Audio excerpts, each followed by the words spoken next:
The category is Allah in Himself, and we are referring to Surah number 4, which is Surah Shura. Surah is 42, ayat are 4 till 5. So again over here I have highlighted the key points. Again, Allah says to Him belongs all that is in the heavens and the earth. A similar repeated point of Surah Naam as well as of Ayatul Kursi.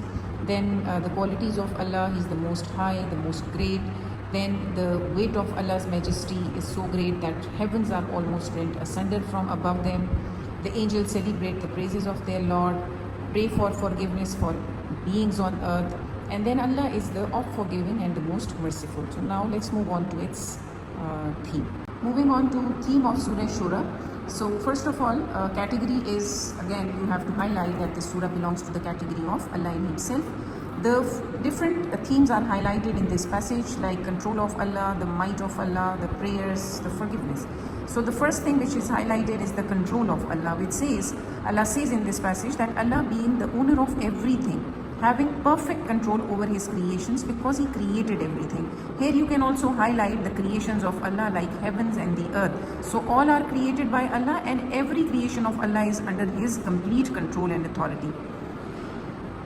The next point is the might of Allah, the power of Allah. So due to His majesty, like the power, the majesty, the superiority of Allah is so great, it's so heavy, that even the heavens cannot tolerate the burden of the heavens. So that's why the heavens, if Allah would not have given them the power, they might have torn apart, keeping the majesty of Allah inside. Next is the prayers. So basically in this passage it's a new thing which is not mentioned in any of the 5 passages of Allah in Himself. That is, the angels have been mentioned in this passage. So the angels, they praise Allah. We all know that the duty of the angels is to praise Allah. But here in this passage it is highlighted that they pray for the forgiveness of humans on earth too, as part of their duty. So Allah has made their duty to ask for the forgiveness of humans as well.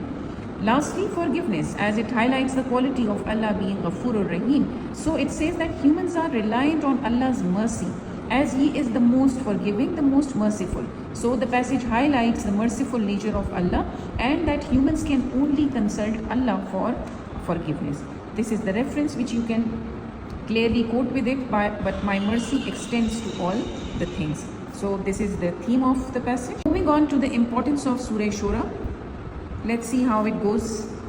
First of all, Allah tells humankind of His power and control over things. So when Allah is the controller of all things, so the Muslims should remember that they do not have any power in comparison, thus making them more humble and pride free.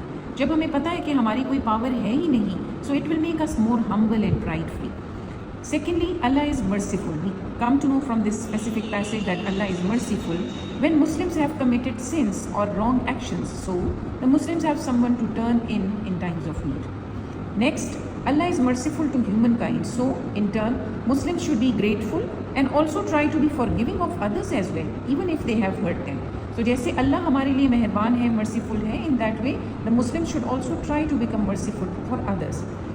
Next, Muslims should not despair of Him, means कि hopeless नहीं होना चाहिए, और give up on His mercy. आप कितने भी गुनाहगार हैं, कितने भी sinful हैं, they should never give up on the merciful nature of Allah, even if they have sinned. अगर उन्होंने बहुत भी ज़्यादा गुनाह किए हैं, but still they should refer to Allah.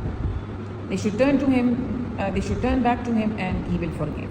Lastly, the obedience of angels to Allah has been shown, as the angels have been given the duty to ask forgiveness for the humans. So keeping the obedience of angels to God in mind, it encourages humans as well to be obedient to Allah too. So जैसे कि obedience angels show करते हैं, हमें भी चाहिए, मुसलमानों को भी चाहिए कि वो अल्लाह ताला के सामने अपनी obedience show करें.